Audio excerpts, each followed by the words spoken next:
विठोबाचे नाम मग काही नोहे बाधा काम दुर्जनाची क्रोधा शांती खडग हाती काळासी ते नागविती मग काही नोहे बाधा काम दुर्जनाची क्रोधा तुखा म्हणे दाता सखा ऐसानंता सारिका मग काही नोहे बाधा काम दुर्जनाची क्रोधा विठ्ठल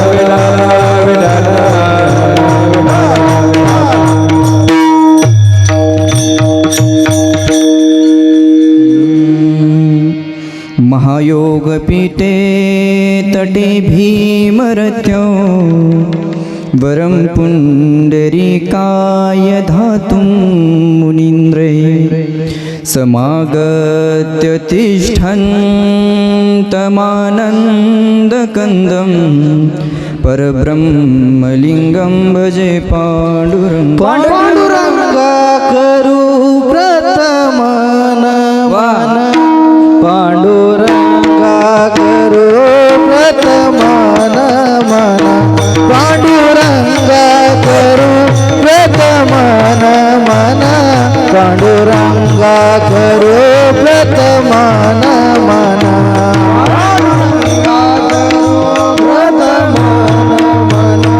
पांडुरंगा करू प्रथम नमन पांडुरंगा करू प्रथम नमन पांडुरंगा करू प्रथम नमन हो दुसरे चरण संताचिया दुसरे चरण संताचिया दुसरे चरण संताचिया दुसरे चरण संताचिया सारो बाबा दे बंधु दास तुका कांता पोता रानी दे दावे सारो बाबा दे बंधु दास तुका कांता पोता रानी दे दावे सारो बाबा दे बंधु दास तुका कांता पोता रानी दे दावे सारो बाबा दे सद्गुरु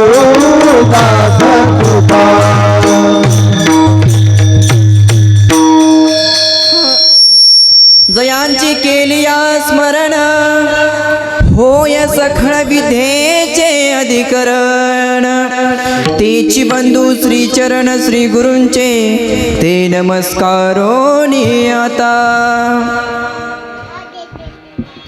अलंकापुरी रम्य सिंहासनस्थं पदं भूजते जास्पृदे प्रदेशं विधीन्द्रादिदेवे सतस्तूयमानं समाधिस्थमूर्तिं भजे ज्ञानदेव ॐ नमो ज्ञानेश्वरा करुणकरा दयाळा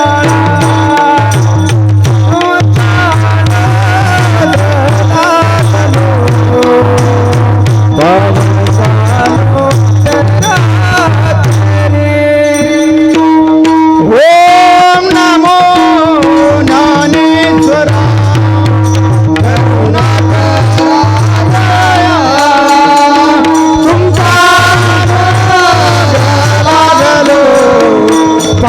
पावन झालो चराचरी ओम नमो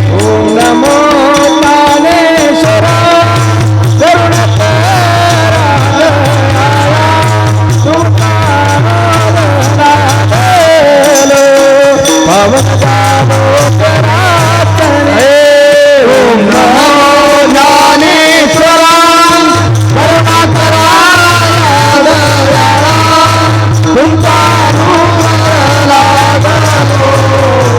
पावन झालो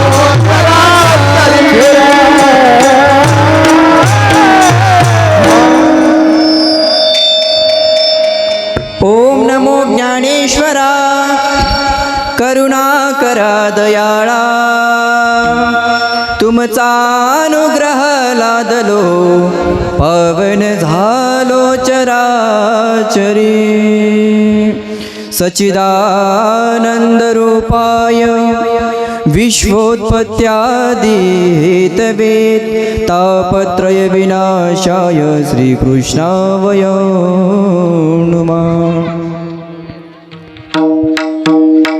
करावे कीर्तन मुखे गावे हरीचे गुण मग काही नोहे बाधा काम दुर्जनाची क्रोधा प्रस्तुत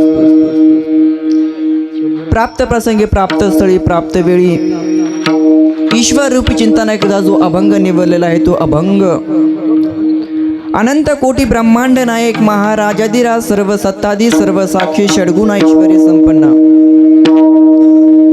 भगवान पंढरीस पांडुरंग परमात्म्यांचे अत्यंत प्रेमी भक्त असणारे जाळोनी संसार बैसलो अंगणी ज्यांनी जगाचा संसार सुखाचा होण्याकरिता स्वतःच्या संसाराची राख रांगोळी करून वारकरी संप्रदायाचा ध्वजा निर्माण केला नवे नवे पंचम वेद निर्मिती संत मान्य संत देवमान्य संत लोकमान्य संत देहू निवासी जगद्गुरु श्री तुकोबराय यांचा 4 चरणाचा अभंग निवडलेला असून या अभंगाच्या माध्यमातून जगद्गुरु तुकोबराय नामाचं आणि कीर्तनाचं महत्त्व सांगतात. विठ्ठल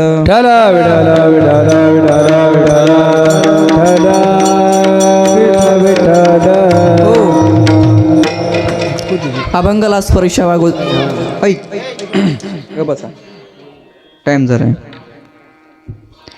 अभंगाला स्पर्श करण्या अगोदर आयोजन काय नियोजन काय हे जरी सर्वांना माहिती असेल, आपण या ठिकाणी की निमित्ताने उपस्थित आहात हे जरी सर्वांना माहिती असेल तरी सुद्धा वक्त्याचे आद्य कर्तव्य म्हणून थोडा पासा पर्याय तो म्हणजे असं की गेली अनेक वर्ष झालं माऊली महावैष्णव ज्ञानियांचे राज्य योग्यांची माऊली साधकांचे मायबाप संतश्रेष्ठ ज्ञानेश्वर महाराजांच्या समाधी सोहळ्याच्या निमित्ताने आपल्या या मोकराके या पवित्र पावनभूमीमध्ये भगवंताच्या कृपा आशीर्वादाने सकल साधू संतांच्या कृपा आशीर्वादाने चालत असलेला हा समाधी महोत्सवातील कीर्तन सेवा आणि गेले 4 वर्ष झाले हे कीर्तन रूपी सेवा माझ्यासारख्या वारकरी विद्यार्थ्याच्या वाटेला आलेली आहे आणि ज्यांच्यामुळे मला या ठिकाणी कीर्तन करण्याचा योग प्राप्त झाला अशा आदरणीय श्री संतोष सौ सुवर्णाताई मामी आता ताई म्हणा ना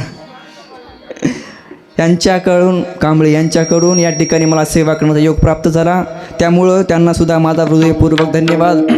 कारण गेले 4 वर्ष झालं, 4 वर्षाच्या अगोदर मारुती महाराजांनी केली असेल, त्याच्या अगोदर आदरणीय भरतारी बाबांनी आहे ना, आणि त्यांच्या बाद या ठिकाणी हे परंपरा माझ्या वाटेला आलेली आहे. खरंच माझं काहीतरी परमभाग्य असेल म्हणून गेले 4 वर्ष झालं मला माऊलींची सेवा करण्याकरता योग प्राप्त व्हायला आहे. आणि या कीर्तनाला अत्यंत सुंदर ज्यांचे गायन जे आहे असे असणारे आपल्याच गावचे भूमिपूजन आदरणीय श्री हरिभक्त पारायण, ज्यांच्यामुळे मी आज या ठिकाणी उपस्थित आहे, असे असणारे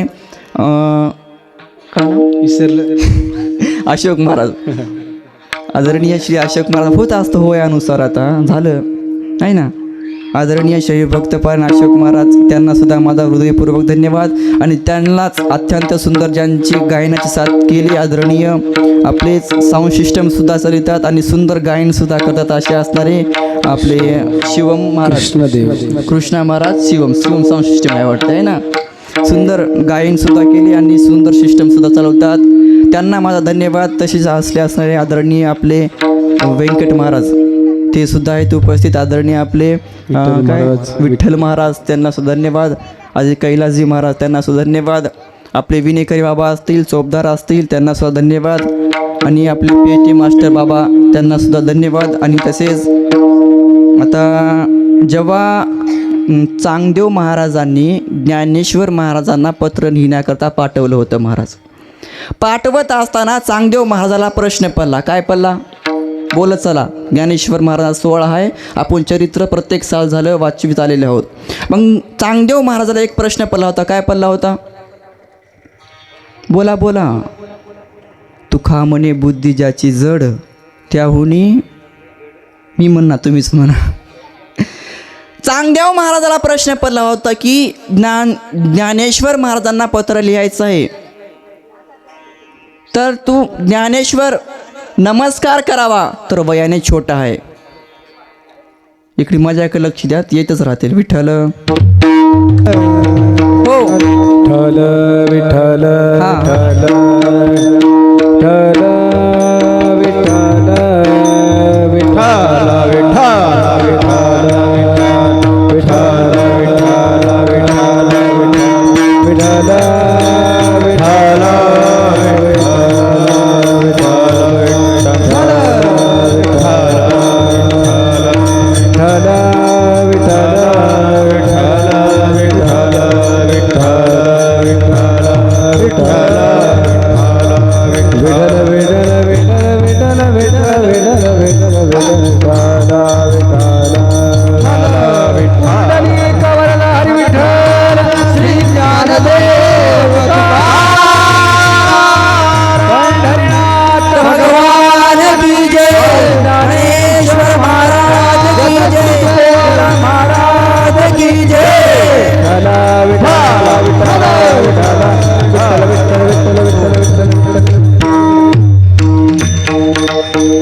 जसा चांगदेव महाराजांना प्रश्न पडला तसा मला प्रश्न पडला. आता लहानपणापासून एका जागी शाळा शिकली आम्ही, एका जागी विद्या ग्रहण केली आहे की नाही.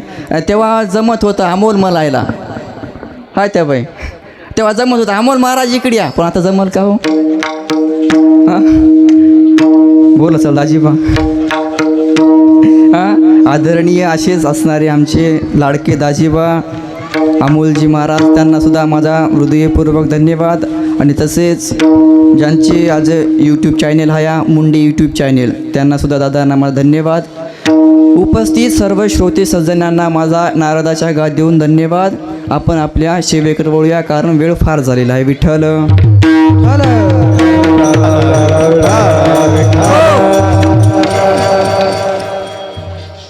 आज आपल्या नगरीमध्ये ज्ञानेश्वर महाराजांचा समाधी सोहळा आहे. कुणाचा आहे? ज्ञानेश्वर महाराजांचा. आणि गेले आपल्या मुकरा या नगरीमध्ये गेले अनेक वर्ष झालं ज्ञानेश्वर महाराजांचा समाधी सोहळा पार पडत आहे. महाराज पार पडत आहे ना. अनेक वर्ष झालं ज्ञानेश्वर महाराजांच्या सोहळ्यानिमित्ताने कीर्तन आहेत. अनेक वर्ष झालं ज्ञानेश्वर महाराजांचं आपण चरित्र श्रवण करत आहात आहे ना. मग या आजच्या कीर्तनामध्ये फक्त प्रश्न उत्तरी असतील. मी प्रश्न सांगणार आणि तुम्ही त्याचा जबाब देणार आहे ना. कारण आपण श्रवण चरित्र करत आलेलो आहोत आणि आज त्याचा परीक्षा आहे असं समजून चला. मला सांगा महिला मंडळ, मी मागच्या वर्षीसुद्धा पलीकडल्या वर्षीसुद्धा त्या पलीकडल्या वर्षीसुद्धा महाराजांचं चरित्र सांगितलं होतं. आता त्यातले तुम्हाला प्रश्न विचारणार. सांगा ज्ञानेश्वर महाराजांचं पूर्ण नाव काय होतं? बोला बोला बोला. बरं, ज्ञानेश्वर महाराजांचं द्या. ज्ञानेश्वर महाराजांच्या वडिलांचं काय नाव होतं? बोला बोला. विठ्ठलपंत कुलकर्णी. आईचं नाव? ज्ञानेश्वर महाराजांच्या आईचं नाव काय होतं? रुक्मिणी विठ्ठलपंत कुलकर्णी. बरं, ज्ञानेश्वर महाराजांनी काय साहित्य रचना केली? तर 4 महाराज. काय ज्ञानेश्वर महाराजांनी काय रचना केली? ज्ञानेश्वर महाराजांनी ज्ञानेश्वरी रचना केली. ज्ञानेश्वर महाराजांनी हरिपाठ, अमृतानुभव आणि चांगदेव 65 महाराज. ज्ञानेश्वर महाराजांनी वयाच्या 16व्या वर्षामध्ये ज्ञानेश्वरी लिहिली आणि वयाच्या 22व्या वर्षामध्ये समाधीस्थ झाले महाराज. ज्ञानेश्वर महाराजांचे आपल्यावर किती उपकार आहेत हो. असं म्हणतात महाराज एका अभंगामध्ये, त्यांच्या चरणावर जीव जरी ठेवला तरी त्यांचे उपकार आपल्यानं फेडता येत नाही. काय द्यावी त्याची? व्हावी उत्तर आहे आणि ठेविता हा पायी जीव थोडा. ज्ञानेश्वरी महाराज एवढा दुर्लभ ग्रंथ असताना ज्ञानेश्वरी महाराज आध्यात्मिक बघितलं तरी बी तो ज्ञानेश्वरी आणि वैज्ञानिकातून बघितलं तरी तो ज्ञानेश्वरी येते. मला सांगा आज हे सिस्टम कयामुळं चालतंय? बोलत चला दादा, कयामुळं चालतंय? करंटामुळं. मग त्या करंटाचा शोध कोणी लावला? आत्ता 100-150 पूर्वी 200 वर्षापूर्वी 300 वर्षापूर्वी लागला असेल, 400 वर्षापूर्वी लागला असेल. परंतु माझ्या माऊलीने ज्ञानेश्वर महाराजांनी 750 वर्षापूर्वी ज्ञानेश्वरमध्ये लिहून ठेवले करंटाच्या विषयी ओवी आहे. तया उदकाचे नियावेशे प्रगटले तेज लखलखीत दिसे तया विजो माझे असे सलील काही. महाराज ज्ञानेश्वरी हे वैज्ञानिक आहे. ज्ञानेश्वरी महाराज सांगा, सूर्य चालतो का स्थिर राहतो? बोलत चला, आपण शिकलेले मंडळी आहे महाराज. आपल्याला शाळेमध्ये सांगितलेलं आहे, भूमी तानु चिट्टू तानु तिरुगुतिनी सूर्यने चिट्टू तिरुगुतदी, आहे ना. सूर्य चालतो का एका जागी स्थिर असतो? बोलत चला. सांगा. सूर्य इकडून उगवतो इकडे मावतो, इकडून उगवतो इकडे मावळतो. मग तो इकडून इकडे जात असतो का? जात नाही. याचा शोध सुद्धा काही वर्षापूर्वी, काही वर्षापूर्वी लागला होता. परंतु माझे माऊली ज्ञानेश्वर महाराज ओवीमध्ये सांगतात. काय सांगतात? सूर्य न चालता सूर्याच्याच ठिकाणी आहे, परंतु भूमी तिच्या गोल फिरत ते सूर्याच्या गोल फिरती महाराज. हे कोण सांगते? ज्ञानेश्वर महाराज. सूर्य न चालता, जैसे न चालता सूर्याचे चालणे तैसे नैष्कर्मत्व जाणे कर्मीची असता. माऊली सांगतात महाराज. एवढी ज्ञानेश्वरी दुर्लभ असणारी एवढा पवित्र ग्रंथ ज्ञानेश्वर महाराजांनी तुम्हाला आम्हाला दिला. म्हणून ज्ञानेश्वर महाराज काय आहेत महाराज? उदार आहेत, कृपाळू आहेत. एका ठिकाणी महाराज सुद्धा नामदेव महाराजांना काय म्हणतात? कृपाळू, उद्धार, माझा ज्ञानेश्वर आणि तया नमस्कार वारंवार. ऐक नाही महाराज, एवढा दुर्लभ ज्ञानेश्वरी ग्रंथ. हे ज्ञानेश्वर महाराजांच्या अगोदर परंपरेनुसार होते महाराज. हे ज्ञान ज्ञानेश्वर महाराजांच्या अगोदर गुप्त होतं. ज्ञानेश्वर महाराजांच्या अगोदर हे ज्ञान फक्त गुरु परंपरेनुसार होतं महाराज. आदिनाथ गुरु सकळ सिद्धाचा मचिंद्र तयाचा मुख्य शिष्य मचिंद्राने बोध गोरक्षासी केला गौरक्ष ओळीला गहिनी प्रसादे निवृत्ती दातार आणि ज्ञानदेवासार सोजविले महाराज. हे गुरु शिष्याचं ज्ञान असणारं निवृत्तीदादांनी ज्ञानेश्वर महाराजांना दिलं आणि ज्ञानेश्वर महाराजांनी हे ज्ञान परंपरेनुसार न ठेवता ते ज्ञान तुम्हाला आम्हाला दिलं. म्हणून ज्ञानेश्वर महाराजांना काय म्हणलेलं आहे? कृपाळू म्हणलेलं आहे, उद्धार म्हणलेलं आहे महाराज. आणि त्या ज्ञानेश्वर महाराजांचा आज आपल्या ह्या मुकरा गावामध्ये, आपल्या पवित्र भूमीमध्ये ज्ञानेश्वर महाराजांचा समाधी सोहळा आणि त्या निमित्ताने कीर्तन महाराज. आणि या कीर्तनाकरता जो अभंग निवडलेला आहे तो अभंग जगद्गुरु तुकोबारायांचा आहे. 4 चरणाचा आहे, सर्वांच्या पाठांतरातला आहे, सर्वांच्या परिचयातला आहे. आणि या अभंगाच्या माध्यमातून जगद्गुरु तुकोबाराया तुम्हाला आम्हाला कीर्तनाचं महत्त्व सांगतात. महाराज खऱ्या कीर्तनाचं महात्म्य सांगत असताना, उपदेश करत असताना कुणाला केला असेल तर तुम्हाला आम्हाला मानवी जीवांना. महाराज पहिला मुद्दा असा असेल, भगवंतांनी तुम्हाला आम्हाला देह दिला, एवढा सुंदर नरदेह दिला, कशा करता दिला? तर त्याचे महाराजांनी 3 कारणं सांगितलेली आहेत. त्यातलं पहिलं कारण, जीवाला जन्म घ्यायचं पहिलं कारण, जन्म घेणे लागे वासनेच्या संगे आणि त्याची अंगी झाले हरिरूप. जीवाच्या पूर्वी जन्मातली काहीतरी वासना शिल्लक असली पाहिजे आणि ते वासनेतून ऋणमुक्त होण्याकरता जीवाला जन्म घ्यावा लागतो. हे झालं जीवाला जन्म घ्यायचं पहिलं कारण. जीवाला जन्म घ्यायचं द्वितीय कारण महाराजांनी सांगितलेले आहेत की जन्म घेणे घडे पातकाचे मूळ आणि संचिताचे फळ भोगावया. मनुष्य जन्माच्या पूर्वी जन्माचं काहीतरी पाप शिल्लक असावं आणि ते पाप संचित रूपानं भोगण्याकरता जीवाला जन्म घ्यावा लागतो. हे झालं जीवाला जन्म घ्यायचं द्वितीय कारण. महाराजांनी जीवाला जन्म घ्यायचं तृतीय कारण सांगितले. काय सांगितले आहेत? केले कर्म झाले त्याची भोग आले उपजले मेले ऐसे कीर्ती, उपजले मेले ऐसे कीर्ती, उपजले मेले ऐसे कीर्ती, उपजले मेले ऐसे कीर्ती. केले कर्म झाले त्याची भोग आले, उपजले मेले ऐसे कीर्ती, हो उपजले मेले ऐसे कीर्ती. केले कर्म झाले त्याची भोग आले, उपजले मेले ऐसे कीर्ती, हो उपजले मेले ऐसे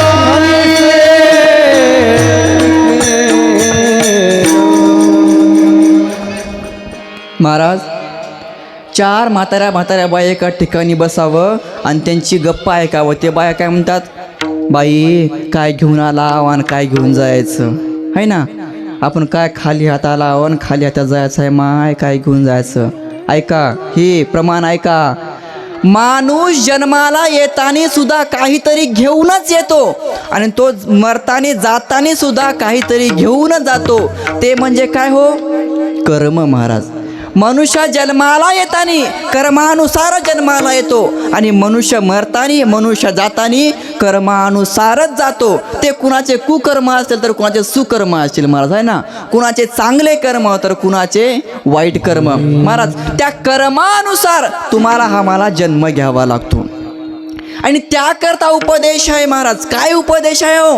पंढरपूरचे नामदेवराया. कोण नामदेवराया हो? ऐका नामदेवरायाचा अधिकार काय सांगेन. एकदा नामदेवरायांचे वडील दामोजी सिटी गावी गेले असताना नामदेवरायांची आई गोनाईनी नामदेवरायाला सांगितलं, नामदेवा अरे तुझे वडील काय कारणास्तव बाहेर गेलेले आहेत, तू काय कर, हा नैवेद्य घे आणि भगवंताला दाखवून ये. नामदेवरायाने तो नैवेद्य घ्यावं, रावळामध्ये जावं, भगवंताच्या समोर मांडावं आणि सुंदर अशा प्रकारचे आचमन त्या ठिकाणी श्लोक वगैरे म्हणावं, भगवंताला म्हणावं, देवा तुम्ही हा नैवेद्य खा. देव काय नैवेद्य खातच नाहीत. तेव्हा नामदेवराय म्हणतात, देवा अरे माझे वडील आले नाहीत म्हणून तू रागवला का रे? ऐक ना देवा, माझे वडील काय कारणास्तव बाहेर गेलेले आहेत आणि त्यांना येण्याकरता काही दिवस लागतील आणि त्यामुळं तू उपवासी राहू नकोस, तू हा नैवेद्य खा. लागलं तर मी बाहेर उभा राहीन. नामदेवराया 5 मिनटं बाहेर उभा राहतात, पुन्हा येतात, पुन्हा जशाच तसा म्हणतात, पुन्हा बाहेर जातात. महाराज अर्धा तास नामदेवराया भगवंत जेवणाची वाट बघतात, परंतु भगवंत काय जेवत नाहीत. तेव्हा नामदेवराया भगवंताला म्हणतो, ए देवा अरे तू हट्ट धरतोस ना, अरे मी पण तुझ्याच भक्ताचा मुलगा आहे, मी पण हट्ट धरणारच. अरे देवा तू जर हा नैवेद्य खाला नाहीस ना, मी माझा प्राण तुझ्या चरणाशी देईन. काय बघता नामदेवराया 4-5 पावलं मागे सरकले आणि धावत गेले आणि भगवंताच्या चरणावर डोकं आपटणार. काय बघता महाराज त्या ठिकाणी चतुर्भुज रूप मूर्ती तयार झाली आणि नामदेवरायाच्या हाताने जगाच्या मालकाने जेवावं. महाराज दगडाची मूर्ती कापे धरा जेवी बराबर नाम्यासाठी. जगाच्या मालकाने विश्वाच्या मालकाने नामदेवरायाच्या हाताने जेवावं. एवढंच नव्हे तर नामदेवरायाच्या कीर्तनासाठी अख्खं मंदिर फिरावं ते नामदेवराया. एवढंच नव्हे तर चंद्रभागेतल्या खड्याला, चंद्रभागेमधल्या गोट्याला नामदेवरायाचा स्पर्श व्हावा आणि ते गोटाचं कन्वर्टन, त्या गोट्याचं परीस बनावा ते नामदेवराया महाराज. ते नामदेवराया एकदा पंढरपूरच्या वाळवंटामध्ये कीर्तन ऐकण्याकरता गेले असताना त्या कीर्तनामध्ये सांगितलं की वाल्या कोळ्याने शतकोटी रामायण लिहिलं. आणि ते ऐकल्याच्या नंतर नामदेवराया घरी आले आणि घरी आल्याच्या नंतर रावळात गेले. आणि रावळात गेल्याच्या नंतर भगवंतासमोर उभा राहून म्हणता, देवा अरे मी पंढरपूरच्या वाळवंटामध्ये गेलो होतो. बरं मग कीर्तन ऐकलं. बरं मग त्या कीर्तनामध्ये असे सांगितलं की वाल्या कोळ्याने शतकोटी रामायण लिहिलं. काय नामदेवा तुझा विचार काय म्हणले देवाने. ए देवा अरे वाल्या कोळ्याने शतकोटी रामायण लिहिलं, मी पण 100 कोटी अभंग लिहिणारच. असं म्हणल्या नामदेवरायाला भगवंताने जवळ घेतलं. नामदेवरायाच्या तोंडावर असं बोट ठेवलं आणि म्हणले, नामदेवा अरे बोलता सोपे वाटे आणि करणी करिता खीर कापे. नामदेवा अरे बोलणं जेवढा सोपं आहे त्यापेक्षा करणं 1000 पटीने अवघड आहे. तू कसा करशील. तेव्हा नामदेवराया जगाच्या मालका म्हणावं, देवा अरे ते वाल्या कोळ्या कोण होता. तर भगवंताने सांगावं, ते वाल्या कोळ्या चोर होता, ते वाल्या कोळ्या पापी होता, वाल्या कोळ्या लुटारू होता, वाल्या कोळ्या आदम होता. तेव्हा नामदेवराया भगवंताला म्हणतात, देवा अरे वाल्या कोळ्या जर चोर असेल, वाल्या कोळ्या जर लुटारू असेल, वाल्या कोळ्या जर पापी असेल तरी तुझा सुद्धा त्यांनी शतकोटी रामायण लिहिलं. ए देवा अरे आम्ही तर तुझे भक्त आहेत रे, आम्ही 100 कोटी अभंग लिहायचे नाही तर तुझा प्रचारच करायचा का. नाही देवा आम्ही 100 कोटी अभंग लिहिणारच. नामदेवराय ऐकत नव्हते. नामदेवरायाने हट्ट धरला. तेव्हा जगाच्या मालकाने नामदेवरायाला म्हणावं, नामदेवा अरे त्या वाल्या कोळ्याचं आयुष्य सुद्धा तितकंच होतं रे. किती आयुष्य होतं हो वाल्या कोळ्याचं. बरं वाल्या कोळ्याचं तुमचं माझं आयुष्य किती आहे बोला. किती आहे. 100 वर्ष. 100 वर्ष. मग 100 50 तरी भजनाला दिले का. बोला बोला. बालपण, तरुणपण, म्हातारपण. ऐक ना. अल्पायुष्य मानव देह शतगणिले ते अर्धरात्र खाये. मध्ये बालत्व पीडा रोग क्षय काय भजनासी उरले ते पाहेगा. है ना. अल्पायुष्य मानव देह आहे महाराज. बालपण, तरुणपण, म्हातारपण. ऐका ना. त्या भगवंताचा नामस्मरण करण्याचं वय, त्या जगाच्या चालक मालकाचं भजन करण्याचं वय कधी निघून जाईल याचा महाराज मेळ लागत नाही.